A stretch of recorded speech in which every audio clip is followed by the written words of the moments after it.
De la Suisse au Costa Rica, ça fait 2 ans maintenant. Moi, j'en suis ravi. Hein, c'est génial. N'est-ce pas, Manuel? Ah, moi, pas du tout. Ça me saoule. On se casse, hein, Jean-Marc, on se casse.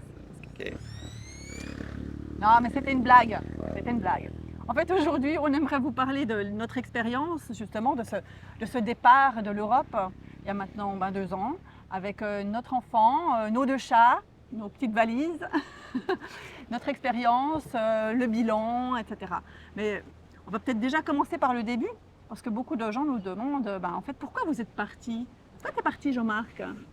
Alors, nous avions un projet en Suisse où nous étions installés depuis plusieurs années. Enfin, toi, tu es originaire de Suisse. Ce projet a été mis à mal. C'était un projet qui était important, en tout cas pour nous, pour nos cœurs aussi, qui faisait sens. Et on a fait face à un abus de pouvoir, à la jalousie de voisinage, des choses comme ça. Donc, voilà, ça nous a mis en grande difficulté. Et on a dû réagir par rapport à ça. On s'est battu pour faire en sorte que notre projet finalement se poursuive. Et puis on était dans une situation très tendue, on est passé dans des problèmes financiers risqués. Et à ce moment-là, on s'est connecté à nous-mêmes et on a décidé de faire des grands changements importants. Et c'est d'ailleurs quelque chose qui est important parce on est thérapeute et donc je pense que c'est important d'apporter aussi un regard sur ce genre de situation, parce que ça arrive à d'autres, ça arrive à tout le monde, hein, ce genre de situation. Pas les mêmes, évidemment, mais voilà. Il arrive à tout le monde, en tout cas, d'être dans une situation où on a l'impression d'être dans une impasse, d'être bloqué, un peu comme dans une prison dans laquelle on a l'impression qu'on ne peut sortir. Et en réalité, dans ces moments-là, ce qu'il faut faire, et c'est ce qu'on a fait à ce moment-là, c'est qu'on a pris une décision importante. C'est-à-dire qu'on a lâché des choses, on a lâché tous nos projets, on a accepté de lâcher en fait tout ce qu'on avait en Suisse, tout ce qu'on avait en Europe, et de s'ouvrir à une autre aventure. Euh, on a pris ça comme un message de la vie, ces difficultés qu'on expérimentait, en fait, comme un message qui disait qu'on n'était pas au bon endroit et qu'il fallait mettre en place des changements. Et quand on a réfléchi aux changements dont on avait envie, vraiment, intérieurement, eh bien, on avait envie d'expérimenter autre chose, un autre pays, un autre endroit. Ouais, moi je pense que c'est vraiment important ça de préciser qu'en fait, ce qui nous est arrivé en Suisse, qui a été difficile à traverser, en fait ça a été un catalyseur. En fait, grâce à cette expérience, c'est toujours plus facile de le dire après coup, mais grâce à cette expérience, on peut le dire aujourd'hui, on a été forcé en fait d'aller écouter. Mais en fait, qu'est-ce qu'on veut? Est-ce qu'on veut continuer sur ce chemin-là, dans ce pays-là, dans ces conditions de vie-là, en Europe, en Suisse, enfin, avec tout ce qui va avec, sous ces latitudes, le climat, etc. Et ça nous a vraiment obligés à affronter ces questions que parfois on ne se pose pas quand tout semble aller plutôt bien. Ça a été une opportunité en fait. On en a fait une opportunité on aurait pu continuer, essayer de continuer à nous débattre là-bas, mais pour plein de raisons, on a décidé de quitter en fait. Oui, puis c'était important parce que cet événement qui, par rapport à ce qu'on avait imaginé mettre en place dans notre vie, c'était un événement qui nous est apparu négatif à ce moment-là, quand on a subi des attaques, des abus de pouvoir. Bon. Et en réalité, euh, on s'est rendu compte qu'on était un peu enferré dans un projet qui n'était pas forcément ce qui nous correspondait le mieux. Et donc ça nous a permis de nous recentrer intérieurement, de nous pousser à aller voir à l'intérieur de nous ce qu'on avait envie de faire réellement, plus profondément que ça. Et on a décidé de laisser tomber ce qu'on avait assez radicalement. Donc, Il y avait aussi l'Europe. Le fait de quitter l'Europe à un moment quand même où il y a beaucoup de choses qui se passent dans le monde, on pourrait dire, en particulier en Europe. Tu veux en toucher un mot sur le fait qu'on a quitté l'Europe? oui, on a quitté l'Europe aussi parce qu'on voit bien à quel point la situation se dégrade en Europe, à quel point peu à peu le risque de dystopie en Europe devient de plus en plus important, de plus en plus présent. Et, et on s'est dit que pour notre fille, pour nous, rester là, c'est une possibilité hein, de rester, de résister, mais voilà, on a eu envie vraiment de s'ouvrir à un autre espace. Voilà, on a envie de rester libre en fait. L'envie de liberté est capitale pour nous. Et ça a été un moteur majeur, je pense, pour la famille. Envie de garder une forme de liberté, donc de s'affranchir un peu de ces contraintes qui sont en train de s'alourdir, de s'aggraver. Donc aujourd'hui, rester en Europe, ça peut être un acte aussi courageux, un acte de foi, mais en tout cas, ce n'était pas notre vision, en tout cas pour nous. Voilà, on a préféré décider de partir.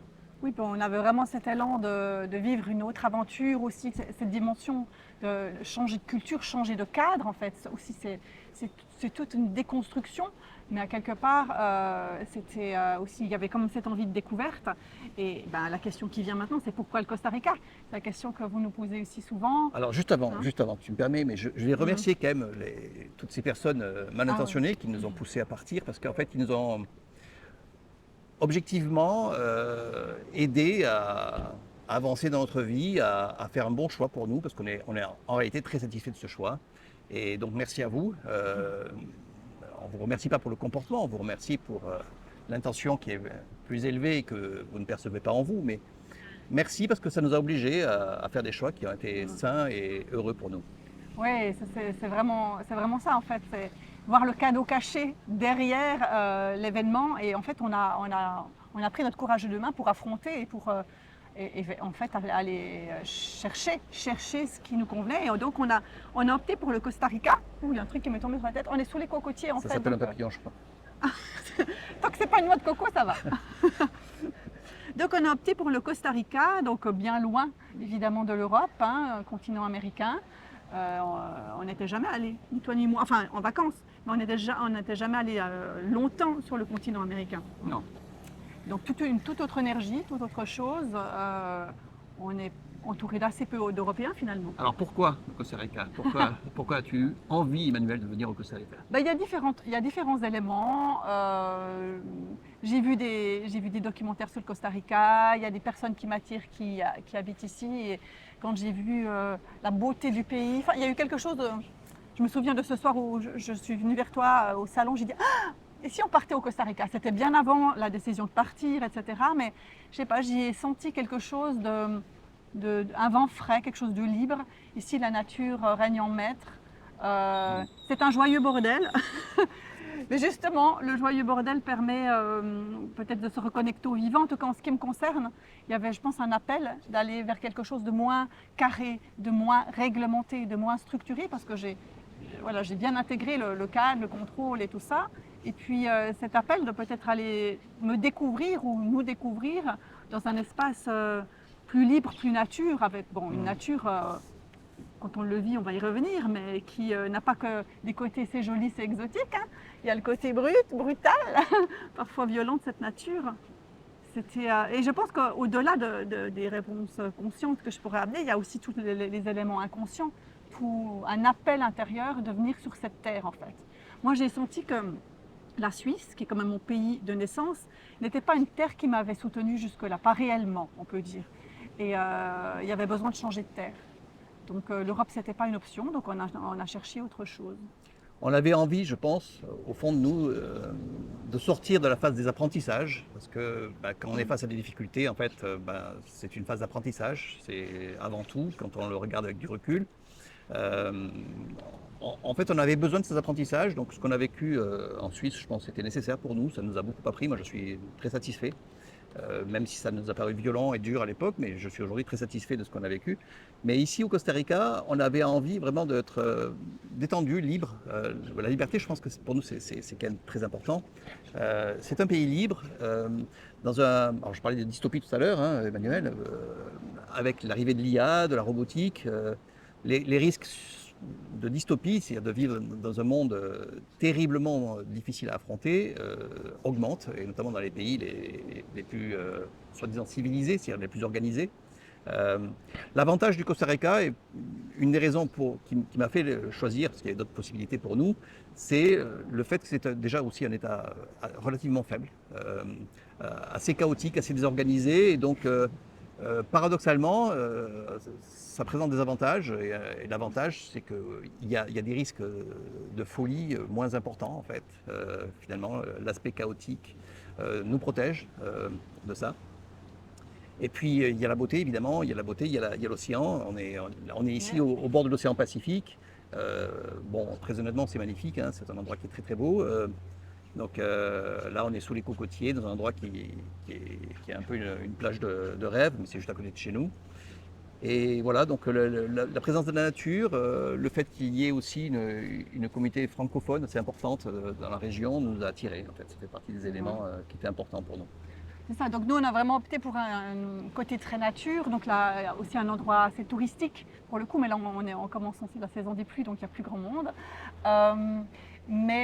Du coup on est au milieu de la jungle, hein, donc c'est vraiment une vie radicalement différente.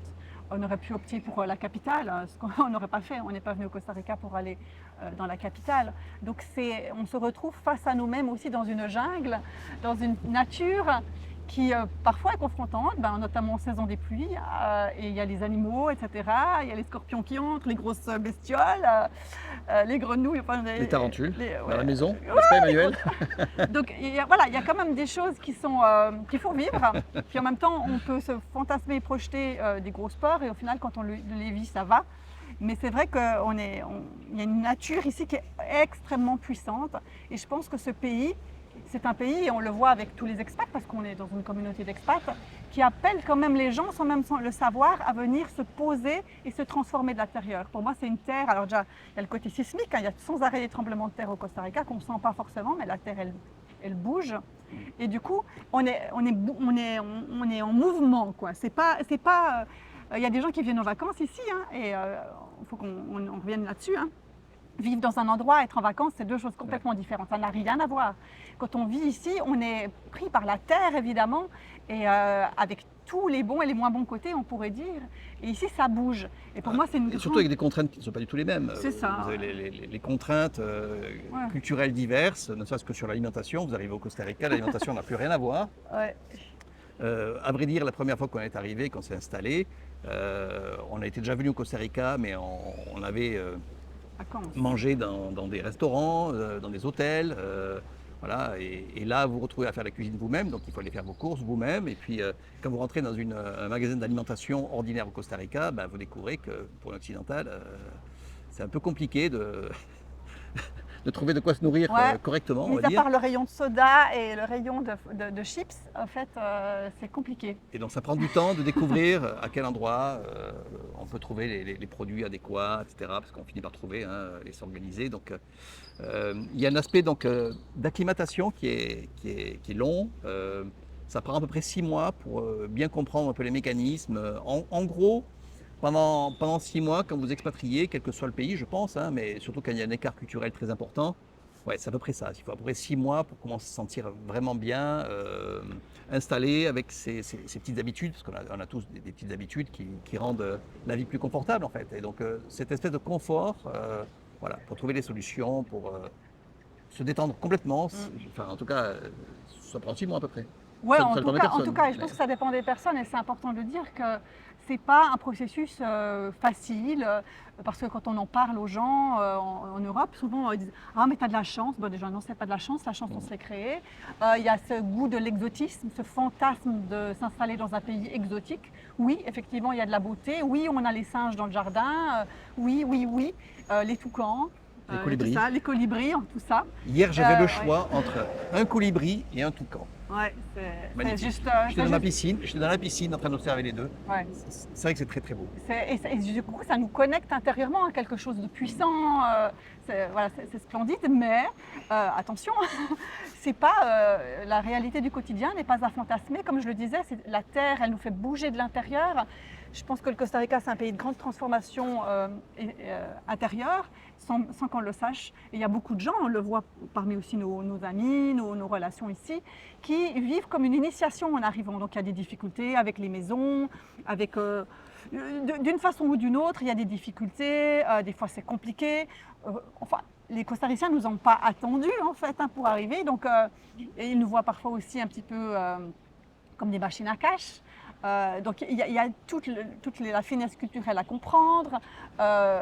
Et je veux dire, c'est pas si simple que ça, et on est tous différents face à ces défis finalement. Il y a un aspect aussi qu'on n'a pas évoqué, c'est l'aspect identitaire. C'est-à-dire que quitter son pays nécessite d'avoir construit une identité intérieure solide, forte, d'avoir des racines intérieures pour se déraciner de son pays, tout simplement, parce que si vous n'avez pas ces racines-là, ben, soit vous allez plonger, vous sentir aller vers une forme d'autodestruction. On voit beaucoup, hein, partout, je pense, dans tous les pays où il y a des expatriés, on voit des gens qui sont dans des formes d'autodestruction, qui vont plonger dans l'alcool, dans les drogues, dans le je ne fais plus rien de ma vie, je ne construis plus rien, ou qui vont, d'une autre façon, aller vers une forme d'ensauvagement, en fait. C'est-à-dire que de retour un peu à quelque chose de plus sauvage et violent, on peut le voir dans les différents pays où il y a pas mal d'immigration. Et ça, c'est lié vraiment à un problème d'identité personnelle. C'est-à-dire que si votre identité n'est pas solide, ça remue, ça bouge, on est déconnecté de ses racines, de ses repères. Et donc, on est fragilisé et puis on peut être tenté de revenir à des comportements plus animaux, soit plus animaux, soit plus destructeurs, autodestructeurs. Oui, c'est ce qu'on observe en fait, c'est ce que je disais par rapport au fait de revenir à soi, c'est qu'en fait on ne part pas en devenant quelqu'un d'autre. C'est pas d'une fuite. On vous expliquait que nous on a eu des gros problèmes en Suisse et ça a été le catalyseur pour le changement, mais c'est pas la raison du changement. On n'a pas fui, même l'Europe et tout ce qui s'y passe politiquement, etc., qui nous déplaisait. C'est pas la raison. À quelque part, il y a ce côté aussi un peu aventurier, il y a ce côté je vais écouter ce qui à l'intérieur résonne ou résonne plus, et c'est super important parce qu'une terre va être bonne pour les uns et pas du tout pour les autres. Et tu parlais de déracinement et je pense que là, on est tous différents. Je pense qu'il y a une grande différence entre les hommes et les femmes de ce point de vue-là. Peut-être que pour toi, c'était plus facile. Quand on parle avec les hommes aussi, ici, les expats en général, ils ont plutôt été assez moteurs dans le mouvement, pour en reparler. Et les femmes, eh bien, même si on a été évidemment d'accord, et puis c'est un choix de couple, enfin si on part à deux, si on part en famille, mais c'est vrai que cette idée de racines, où sont mes racines? Parce que oui, on quitte. Mais on doit se dépouiller de beaucoup de choses, on doit faire beaucoup de deuil. La famille, on la laisse derrière, les amis, tout ce qu'on a construit depuis des années, des repères, nos petites habitudes, notre confort, même si on trouve un certain confort, mais c'est autre chose. Hein. Donc je trouve que c'est important de le dire. Et en tant que femme, qui quand même prend soin aussi de l'enfant, des enfants, parce que pour les enfants aussi, c'est tout un chamboulement, hein, c'est de découvrir cet inconnu, une autre langue, il faut se mettre à d'autres langues, etc. C'est pas rien. Ça demande de la résilience, etc. Et moi, au début, j'ai très mal vécu les choses. En plus, on a eu des difficultés, des problèmes, hein, comme on a dit, comme tout le monde, avec les maisons, etc. Mais j'avais beaucoup de moments, je me disais, mais qu'est-ce que je fous là, en fait? Qu'est-ce qu'on a fait? On est parti avec quelques valises, on n'est pas non plus dans nos affaires. Hein. Donc, c'est aussi tout un dépouillement de matériel. Donc tout ça, ça vient nous chercher vraiment profondément. C'est pas juste 3 semaines et on repart. Et je trouve que c'est important de le rappeler parce qu'il y a des gens qui voyagent beaucoup, mais au final qui ne seront pas en mesure vraiment de s'exiler ou d'émigrer. L'émigration, l'expatriation, c'est quelque chose encore de différent pour que ce soit bien vécu. Hein. À mon sens, il y a vraiment cette notion de racine. Effectivement, comme disait Jean-Marc, cette maturité, cette capacité à trouver les racines en soi, et puis aussi à amener ses enfants à les trouver en soi, parce qu'ici ça bouge sans arrêt. On se fait des amis, ils s'en vont, parce que le monde des expats, c'est ça bouge et ça bouge. Donc c'est ne plus s'attacher, c'est vivre l'amour sans attachement, etc. Donc c'est pas rien, cette histoire de déracinement. Alors déjà, une chose qu'il faut préciser, c'est que c'est difficile d'expatrier une femme. De façon générale, ça dépend évidemment de chaque personne, mais les femmes, de façon générale, ont tendance à rester beaucoup plus proches de leur famille, de leurs parents, de leur mère notamment. Je crois que les statistiques disent que les moyennes sont autour de 50 km ou 100 km, je ne sais plus, pour une femme vis-à-vis de ses parents, de distance en moyenne, alors que pour un homme c'est beaucoup plus grand. Donc il y a une réalité statistique, en tout cas globale vis-à-vis de ça. Ensuite, il y a aussi une question de solidité émotionnelle. C'est-à-dire qu'on peut se préparer émotionnellement, plus on est stable émotionnellement, plus c'est facile. Pour ma part, je me suis préparé, par exemple, je me suis préparé au départ. Moi, j'ai une technique personnelle que je transmets, qui consiste à accepter et à faire le deuil dès le départ de ce que je risque de perdre, parce que quand vous quittez un continent, un pays, une activité professionnelle, etc., vous risquez de tout perdre en fait. Donc la première chose, c'est de faire le deuil de ce que vous allez perdre. La deuxième étape pour moi, c'est de faire le deuil aussi de la réussite du projet. C'est-à-dire que moi, je suis parti en acceptant la possibilité que ça ne marche pas, tout simplement. Et qu'on doive repartir, revenir ou repartir ailleurs encore. Et c'était OK pour moi. Et donc, comme c'était OK pour moi, la transition était beaucoup plus rapide aussi. Le départ de Suisse a été un peu expéditif, on va dire, même s'il y avait beaucoup à faire. On avait beaucoup à faire. Mais ça a été très rapide parce qu'il n'y avait pas de frein intérieur du fait des deuils déjà faits, en tout cas pour ma part, parce que c'est ma stratégie émotionnelle. Et puis l'arrivée pour moi était facile aussi parce que voilà, j'ai des outils de gestion émotionnelle qui me stabilisent très fortement. Voilà, donc il ne faut pas négliger cet aspect-là, c'est-à-dire que l'aspect émotionnel doit être pris en charge intérieurement, soit personnellement, soit se faire aider. Si vous avez un projet d'expatriation, parce que ça secoue, hein, ça secoue. Emmanuel a eu des moments de panique. Alors moi j'étais stable et puis je me projetais en me disant que dans quelques semaines, de toute façon, les problèmes qu'on avait seraient réglés, donc il n'y avait pas de quoi s'affoler. Et ça, c'est ma façon de penser et de réagir. Mais on voit bien que c'est très intérieurement, c'est très déstabilisant pour beaucoup. Ouais. On voit beaucoup de gens ici qui sont déstabilisés les premiers mois, les enfants qui sont déstabilisés, des femmes qui sont déstabilisées, des hommes aussi qui sont déstabilisés. Donc c'est pas quelque chose à négliger. Il faut s'assurer qu'intérieurement on est prêt aussi à ce niveau-là. Au moins un des deux sur qu'on le fait en couple. Et après, c'est comme quand on a des enfants, on peut ne connaître l'expérience que quand on l'a fait. Là, effectivement, on peut se préparer, mais il y a aussi le fait de la vivre. Et je trouve que ça réveille des choses qui sont aussi profondes qu'on ne savait pas forcément de soi. Il y a toute la dimension aussi du départ, du voyage, de cette notion de la famille, dans quelle mesure je vis ma vie et je ne vis pas en fonction de ma famille, en fonction de la famille qu'on a ou pas. Et tu parlais de ta préparation et des outils, c'est vrai. Puis en même temps, je pense qu'il y a quand même aussi toujours cette dimension du masculin qui est dans l'aventurier, hein, dans l'émissif, je vais dans le monde, et puis le féminin qui est plus réceptif, qui est plus dans l'accueil, dans le cocon familial, etc. Même si on n'a pas de famille en fait, mais il y a cette dimension-là. Donc effectivement, je pense que c'est important de prendre conscience que ça secoue. Mais ce qui est quand même rigolo, et c'est ce qu'on a découvert ici et ce qui est fantastique, c'est que la communauté d'expats, c'est une communauté de gens, alors il y a toutes sortes de gens comme partout, il ne faut pas idéaliser, mais qui ont quand même un courage et en fait une liberté d'être à quelque part. Parce que justement, oser faire l'expérience, tout le monde n'est pas en mesure de la faire. Beaucoup peuvent la fantasmer et la rêver et se dire qu'ils le feront plus tard, mais de là à la faire vraiment, tout quitter, quitter aussi, c'est-à-dire ne pas rester résident dans son pays de départ, etc. Tout ça, ça demande quand même une force de résilience, une force d'aventure.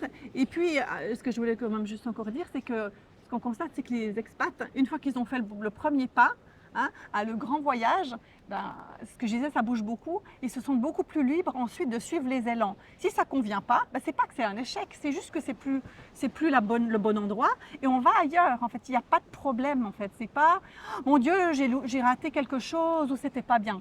Non, et c'est tout à fait naturel parce que la confiance se construit par l'expérience. Hein. C'est en rentrant dans l'action qu'on se rend compte qu'on est capable d'affronter la difficulté. Et donc, si je l'affrontais une fois, deux fois, pourquoi pas trois ou quatre. Le monde s'offre à soi. C'est-à-dire qu'au bout d'une à deux expériences d'expatriation, moi j'en ai fait deux par exemple, une troisième, pour moi, m'irait très bien. Hein. Je ne vois pas ça du tout comme une difficulté. Donc, ça devient assez naturel, assez facile. On sait comment ça marche, on sait comment fonctionner. On sait comment soit on fonctionne et comment on réagit. Donc, on sait qu'au bout de quelques mois, ça va aller, qu'on va s'adapter. Et puis, voilà. Pour moi, je n'ai plus aucune inquiétude, mais c'est pour tout le monde en fait. Hein. C'est que quand vous avez fait ça une fois ou deux, voilà, vous savez que vous êtes capable. C'est réglé. Mais c'est vrai que par contre, ce que dit Emmanuel est vrai, il y a des personnalités assez fortes, assez solides, malgré tout. Il y a des gens qui sont partis par fuite, manifestement, et qui ne sont pas préparés, qui ne sont pas solides. Et donc, pour ces personnes-là, sur le plan identitaire, c'est compliqué. Voilà, donc on voit des gens qui dérivent. Mais il y a aussi beaucoup de personnalités riches, intéressantes. On crée aussi un réseau relationnel qui est beau. Ouais, c'est ça. Et ce que je voulais dire aussi dans les avantages, dans ce qui est beau, ce qu'on apprécie aujourd'hui, c'est justement cette dimension communautaire. Alors bon, euh, on s'est installé à un endroit où il y avait pas mal d'expats, mais aussi volontairement. Et ça nous permet aussi de mieux comprendre ce que vivent les étrangers qui s'installent dans nos pays en Europe, où on peut dire qu'ils vont être entre eux. Mais au fond, ça rassure, on se rencontre, on se retrouve dans des repères culturels et à quelque part, on est solidaire. Il y a beaucoup plus de solidarité. Alors nous, on vit dans un village, hein, au milieu de la jungle, donc il y a de la solidarité. Les gens se parlent, on se connaît, ce qu'on ne connaît plus tellement en Europe, mis à part peut-être dans des tout petits villages, puis encore. Donc il y a ce côté humain, justement, qu'on est venu aussi rechercher, hein, ce côté relation. Oui, mais je pense qu'on a besoin de se rassurer au début.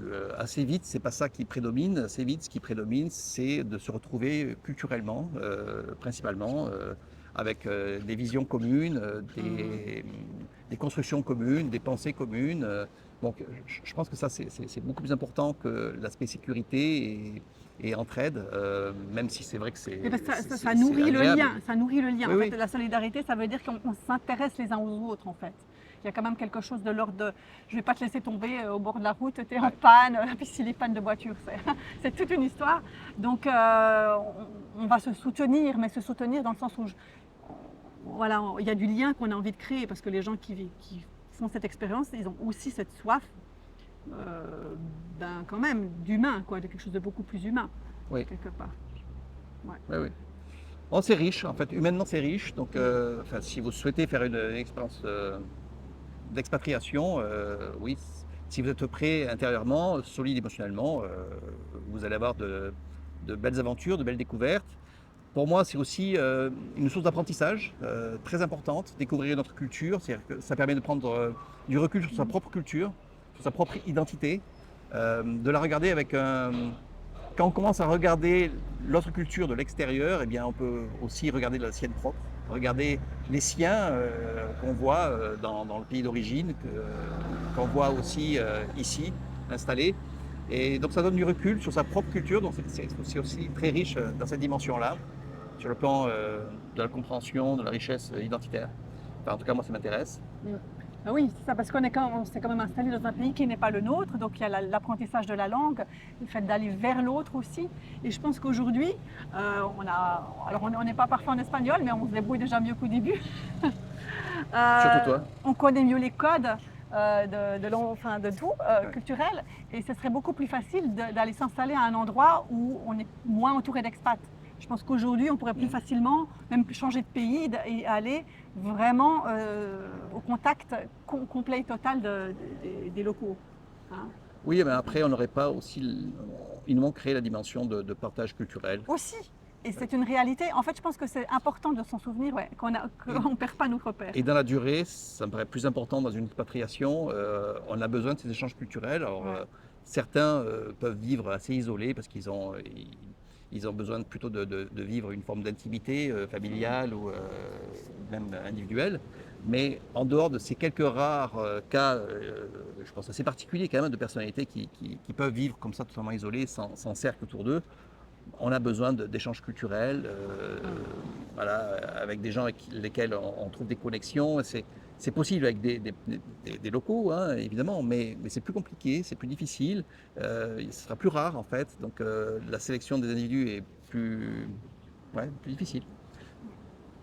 Oui, oui. Bah, heureusement qu'il y a Internet, heureusement qu'il y a ces technologies qui nous permettent de rester connectés de par le monde, ce qui est quand même magnifique et ce qui rend effectivement ce genre de projet beaucoup plus facile qu'il y a quelques années. Ça, c'est sûr. Ah, par contre, il y a une question, c'est qu'est-ce que tu veux faire? Toi, tu veux rester ici ou revenir en Europe? Ah, la question. Pour l'instant, on reste ici. Pour l'instant, en tout cas, en ce qui me concerne, j'ai pas envie de revenir en Europe. Pourquoi? Pas dans l'immédiat, parce que je sens que l'expérience ici n'est pas terminée, qu'il y a quelque chose à vivre, peut-être un changement de pays, peut-être encore autre chose. J'ai envie de pas refaire mon espagnol, mais la situation en Europe pour l'instant, et on l'a senti en revenant en vacances, quand même, on a l'impression qu'un étau se resserre, même énergétiquement, ça se sent très fort, et pas qu'énergétiquement. Donc cette expérience ici, les camions, cette expérience de liberté, cette expérience de connexion à soi et de temps aussi pour créer, parce que nous, c'était aussi ce qu'on cherchait, de temps pour créer, pour aussi s'adonner à ce qu'on aime faire, à nos passions et à ce qu'on transmet, eh bien, ici, on peut l'avoir. Ici, il y a d'autres priorités. Donc, pour l'instant, le continent américain, en tout cas, c'est bien. Après, qu'est-ce qu'il y aura demain? Ça, je ne sais pas. Et je pense que là, c'est aussi intéressant de voir que c'est un grand chemin. Avant, j'étais très angoissée en me disant, mais où je serai dans 6 mois, où je serai dans une année, qu'est-ce qu'on va faire? Et puis aujourd'hui, je me dis, je ne me projette même pas, je ne sais pas, peut-être que dans un an, on sera en Europe, aux États-Unis, ou que sais-je en fait. Et finalement, c'est plus si important, parce que je sais aujourd'hui que j'ai les capacités de rebondir et d'aller là où ça va être juste, intérieurement et aussi extérieurement, parce que le monde, on ne sait pas non plus dans quelle direction il va aller. C'est sacrément bavarde quand même. Hein. Ouais, on est deux bavards. Et toi, qu'est-ce que tu en penses? Toi, tu veux rester ici ou tu veux rentrer? Moi, ce qui m'intéresse beaucoup, c'est la liberté. Je tiens à ma liberté. Et ici, bon, il y a énormément de liberté. Je vois que l'Europe, malheureusement, est en plein effondrement, en grosse difficulté et malheureusement avec des aspects qui me paraissent durables. Et surtout une perte de liberté qui s'aggrave, qui s'accroît. La plupart des gens qui viennent ici donc l'évoquent énormément. Donc, dès qu'on retourne en Europe, on voit aussitôt cet écart dans la liberté qui est évident, hein, vraiment, quand vous l'expérimentez. C'est très clair. Hein. Dès que vous arrivez en Europe, vous sentez aussitôt que l'espace autour de vous est beaucoup plus étroit. Voilà, donc vous avez du mal à placer les épaules hein, et à sortir les coudes. C'est compliqué. Ici, on est libre. Moi, je veux rester libre. Après, aussi, moi, j'aimerais bien découvrir d'autres pays, d'autres cultures. J'ai des envies à ce niveau-là. Je trouve que c'est riche. Je trouve que l'humanité est pleine d'intérêts, de savoir, de connaissances, de partage. Voilà, j'ai envie de découvrir. Moi, j'ai envie de goûter la vie plus intensément encore. Mais je suis bien aussi ici. Donc, on verra. Je suis comme Emmanuel. Pour l'instant, ouais, c'est même plus le sujet en fait. Bon, il y a quand même la dimension culturelle qu'on n'a pas abordée. Ici, il y a la nature, mais il y a zéro culture dans Ouais. le sens où, en fait, il n'y a pas de théâtre, il n'y a pas de cinéma, il n'y a rien. Hein. Donc, il y a très peu d'activités. Il n'y a pas d'architecture. Voilà, il n'y a pas de beauté. Il n'y a pas d'art. La beauté, on la trouve dans la nature. Donc, en venant d'Occident, on est quand même aussi assez conditionné à tout ça. Et puis, on n'y est pas bien 20 ans. Non, c'est pas une question de conditionnement. Bon, c'est quand même une forme disons oui, de conditionnement. Après, je ne dis pas qu'il est négatif, mais en tous les cas, on est habitué à vivre avec oui, ça. on a accès à ces joies-là, ce plaisir-là, d'être au contact de la beauté. Et ici, la beauté est dans la nature. Ouais. Donc, c'est un basculement. C'est-à-dire qu'en Ouais. Europe, vous avez plein de sites naturels qui ont été défigurés, donc qui perdent une grosse part de leur beauté. Ici, la beauté de la nature est impressionnante. Mais y a la pas beauté grand-chose à faire. culturelle, De coup, il faut aussi parfois faire face à l'ennui. Ça, c'est intéressant. Ce que je disais, faire face à soi-même. Qu'est-ce que je veux de ma vie? Quel équilibre je vais trouver? C'est une discussion sans fin entre les expats. Quel est le bon équilibre entre la culture et la nature, on pourrait dire, mais le bon équilibre pour moi, pour la famille, aussi les écoles, etc. Si on a des enfants pour la suite. Donc, je pense que ça dépend aussi de chaque situation, finalement. Et l'équilibre, on va le trouver au fil du temps. Aujourd'hui, c'est comme ça. Demain, on ne sait pas. En gros, c'est ça. ok, ton bilan alors. Parce que Mon bilan, quand je repense à il y a 2 ans, il est très très positif. Et j'aurais jamais pensé me mettre aussi à l'aise et aussi détendue ici que je l'ai été. Mais on a aussi traversé beaucoup de choses. Et du coup, aujourd'hui, je me sens posée, je me sens en paix. Mais il y a toujours des questionnements quand même sur la suite. Et je sais qu'ils sont là, je les évacue pas complètement. Parce que je sais que, aussi qu'on ne va pas non plus y passer toute notre vie, quoi. C'est clair. pour ma part, mon bilan, c'est que moi, tout ça m'a beaucoup appris. Je suis très heureux aussi d'avoir traversé ce qu'on a traversé, les difficultés qu'on a traversées en Suisse. Moi, j'ai beaucoup apprécié en réalité de vivre tout ça. Je suis assez gourmand d'expérience pour ma part. Et, et je suis, ouais, moi j'ai beaucoup de gratitude pour la vie, pour ce qui nous est proposé. Je trouve que la vie propose tout le temps des possibilités. Maintenant, ça demande de se connecter intérieurement. Et pour moi, la leçon majeure, principale, c'est d'être régulièrement connecté à soi pour sentir ce qui est juste, ce dont on a envie réellement. Et moi, je suis très très satisfait de ce que j'expérimente avec toi. Mm. Et voilà, c'est très riche. Donc en tout cas, pour ceux qui sont prêts, et uniquement je pense que ceux qui sont prêts à ça et qui sont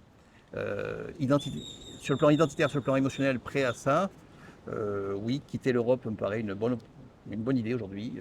Il y a des risques trop importants de perte de liberté là-bas. Et donc, pour moi, si c'était à refaire, je le referais 10 fois, 100 fois, 1000 fois. C'est un excellent choix. Ben voilà, alors suite au prochain épisode, On parlera d'autres choses. Hein. on parlera d'autres choses. Ouais, ouais. Ah ok, ok. Ouais, parce qu'on vous prépare quelques petites Oui. d'autres épisodes, mais vous verrez. Voilà, à bientôt si vous avez envie de bientôt, commenter, à si vous, avez, bientôt. si vous avez envie de rebondir sur ce qu'on vous dit, si ça vous parle, dites-le nous. Et on espère que ça vous aura Si vous avez des questions, soutenu. n'hésitez pas. Hein. Ouais, voilà. Allez, à bientôt. À bientôt, au Ciao, revoir. ciao.